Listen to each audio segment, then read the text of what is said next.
आज मैं भारत के सरकार के माननीय विदेश मंत्री जयशंकर प्रसाद जी से मैं कुछ बात करना चाहता हूँ।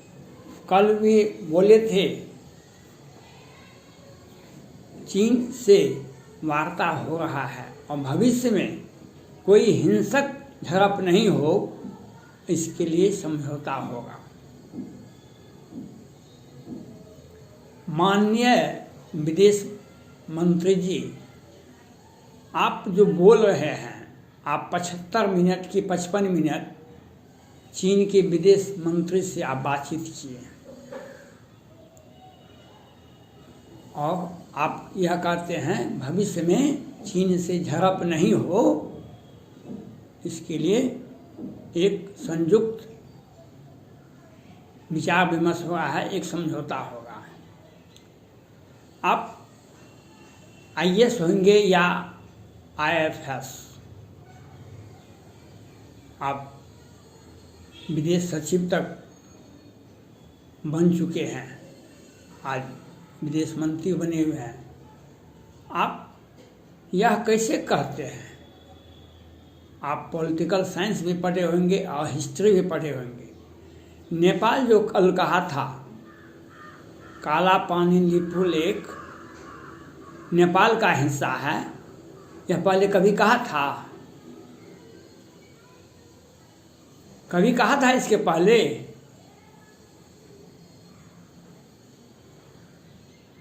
नहीं कहा था। आप बांग्लादेश से समझौता, सीमा के अगल बगल का ज़मीन का लेन देन का समझौता कर लिए। बांग्लादेश से पिछले साल ही आप समझौता कर लिए, लेकिन कुछ ही दिनों के बाद, आज से करीब 6 महीने पहले, बांग्लादेश के सेना के जवान ने हमारे 2 सैनिक जवानों पर, CRPF जवानों पर गोलियां चलाई और दोनों जवान हमारे शहीद हो गए। आपने तो समझौता कर लिया। समझौता करना कोई अनिवार्य विषय है क्या? समझौता करना कोई अनिवार्य विषय नहीं है। ये भारत है, भारत एक प्रजातांत्रिक देश है। आज आपको जनता का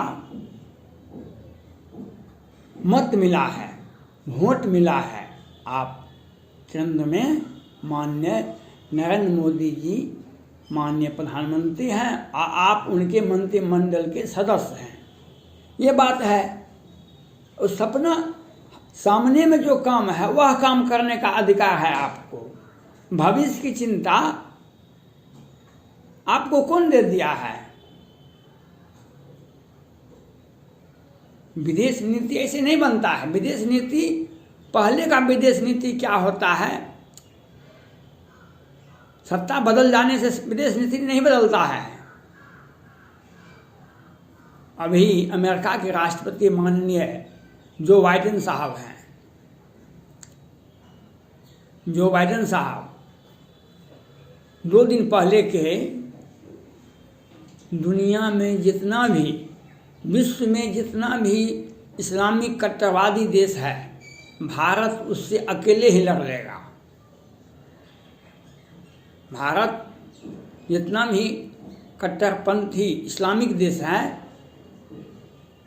उससे भारत अकेले लड़ने में सक्षम है, जो बाइडेन साहब कहते हैं। और इसके पहले जो राष्ट्रपति थे माननीय ट्रंप साहब, वह 100 बार बोले भारत एक सच्चा दोस्त है।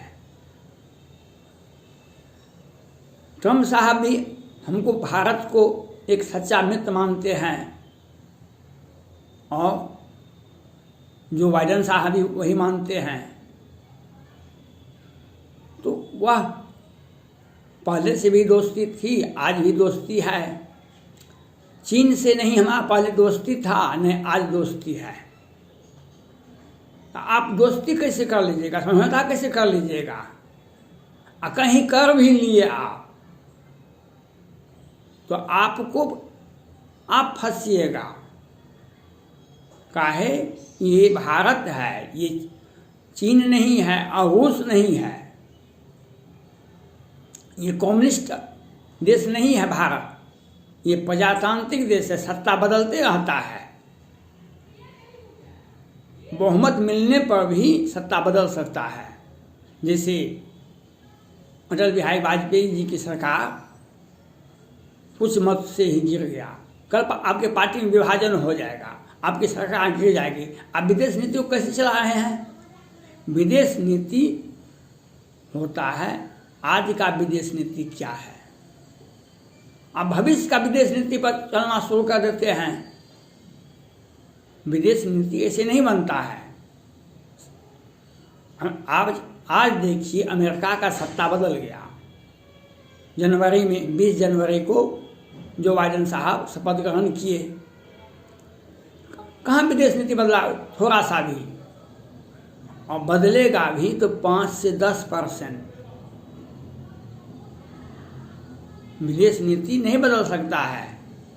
सत्ता बदल सकता है लेकिन विदेश नीति नहीं बदल सकता है। आप जो कल बोल रहे थे 55 मिनट की 75 मिनट आप बात करते हैं विदेश मंत्री की हैसियत से, चीन के विदेश मंत्री से, और आप यह अखबार में, मीडिया में यह बात कहते हैं भविष्य में झड़प नहीं, खूनी हिंसक झड़प नहीं हो चीन से, इसके लिए समझौता हो रहा है।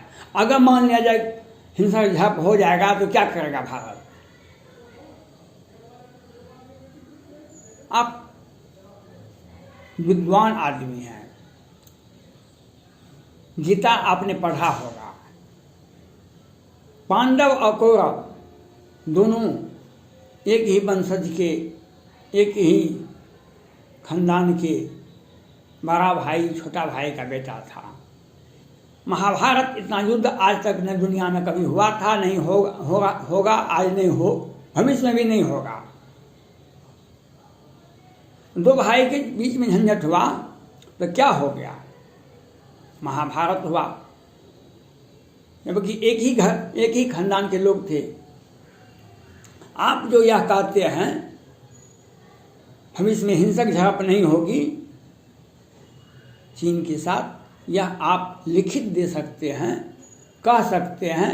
आप माननीय मंत्री हैं केंद्र सरकार में, आप कुछ भी कर सकते हैं, लेकिन आप जो बोलते हैं यह आपके कार्यकाल तक भी सीमित नहीं रह सकता है।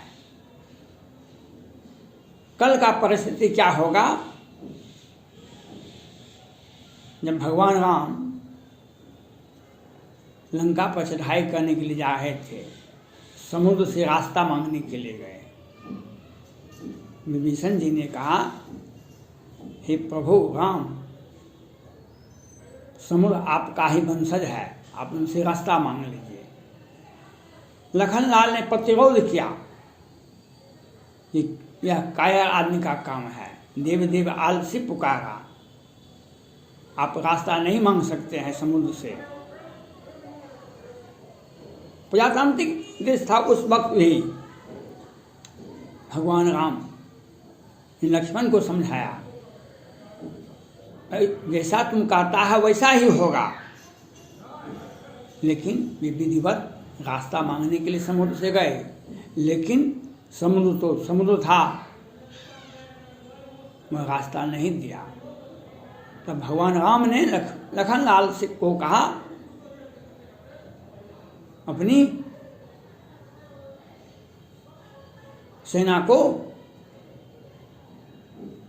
मान लाओ और समुद्र को मैं सुखा देता हूँ। इसका मतलब होता है आज ही मैं मिसाइल दाग दूंगा, अभी दाग दो। मिसाइल दागा भी नहीं गया और समुद्र डर के मारे आत्मसमर्पण कर दिया और भगवान राम को कि भगवान राम की सेना के रास्ता दे दिया समुद्र ने। और आप चीन से समझौता कर रहे हैं, चीन से समझौता नहीं हो सकता है। चीन के मन में क्या है, यह तो जिसके मन में जनता नहीं है वह सरकार कैसा, जिसके मन में देश नहीं है वह सरकार कैसा। जिस देश में कोरोना, वुहान शहर में कोरोना महामारी का जन्म हुआ, आज तक चीन ने यह नहीं बताया उसके कोरोना महामारी, जबकि अमेरिका में लाखों लोग, भारत में लाखों लोग, दुनिया में लाखों लोग मरे, एक एक देश की संख्या में 1-1 लाख 2-2 लाख लोग मरे, लेकिन चीन ने आज तक नहीं कहा उसके यहाँ 2 आदमी भी मरा है। चीन ने आज तक नहीं कहा कि 2 आदमी भी मरा है कोरोना से।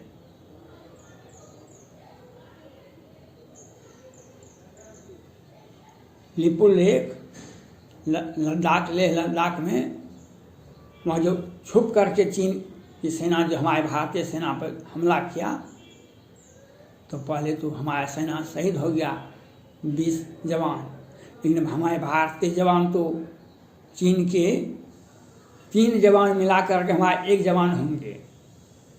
हमारे जवान की लंबाई 5 फीट से 6 फीट होती है, उनका जवान तो 3 फीट भी नहीं पहुँचता है, और हमारे जवान जब उसके ऊपर टूटा तो रूस के मीडिया के मुताबिक 100 से अधिक चीनी सैनिक मारे गए। अमेरिका के मीडिया के मुताबिक 40-50 सैनिक मारे गए चीन के, लेकिन चीन आज कहता है 4-5 मारा, 2 मारा, आज तक काबे नहीं किया। आप उस चीन से आप कैसे समझौता करने के लिए सोच रहे हैं? समझौता, जब प्रथम विश्व युद्ध हुआ था तो समझौता हुआ, तो फिर द्वितीय विश्व युद्ध क्यों हुआ? आज जब तीसरा विश्व युद्ध होगा उसमें चीन पर ही विश्व की सारी शक्ति, अमेरिका, फ्रांस, जर्मनी, रूस, भारत सभी हमला करेंगे, क्योंकि उसके विस्तारवादी नीति है। विस्तारवादी नीति के पीछे उसकी विशाल सेना है। सेना को अनेक रूप में वहाँ उतारता है और धीरे धीरे किसी भी देश की सीमा में धीरे धीरे पीला बनाता है, रास्ता है, कभी मवेशी चराता है, कभी कुछ करता है, और दूसरे देश की सीमा को तोड़ मरोड़ कर फेंकता जाता है और अपना विस्तार नीति करते चला जाता है। और आप उसको संपुष्टि करने के लिए सोचे हैं। राहुल जी कांग्रेस पार्टी के नेता हैं, वे कहते हैं माननीय प्रधानमंत्री नरेंद्र मोदी जी चीन से डर गए हैं, लेकिन वह कुछ अधिक बोल दिए, यह कहना सही है, लेकिन विपक्ष के नेता जो कहते हैं वह बात सही नहीं होता। आप सत्ता में बैठे हुए हैं, अपनी सत्ता को बना कर रखने के लिए भी आप गलत बोलते हैं, लेकिन विपक्ष के नेता भी जो बोलते हैं वह भी सत्य होता है। अगर नहीं होता है तो आपको क्या जरूरत है 75 मिनट तक बात करने का? आप या कैसे आप चीन की तरफ से कह सकते हैं कि वह हिंसक भविष्य में नहीं करेगा? जिस देश में उइगर मुसलमान, हांगकांग, अम्ब्रेला आंदोलन चलता है, जिस देश में मीडिया नहीं है, और उस देश के बारे में जो पूरा विश्व, आज पाकिस्तान को देखिए, नेपाल को देखिए, श्रीलंका को देखिए, सब जगह वो उसका विस्तारवादी नीति चल रहा है, और आप भी मौन समर्थन देकर अगर किसी भी तरह का समझौता आप करते हैं चीन से, आप मौन समर्थन करते हैं, और मौन समर्थन करते हैं तो यह आपके लिए अहितकर होगा। भारत की विदेश नीति प्रभावित होगी थोड़ी बहुत, लेकिन इतिहास भी आपको माफ़ी नहीं देगा। आपको यह सोचना पड़ेगा कि आप चीन से हम युद्ध नहीं लड़ेंगे, लेकिन कोई युद्ध लड़ने के लिए आएगा तो हमारा इतिहास है, हम भी पीछे नहीं हटेंगे। धन्यवाद।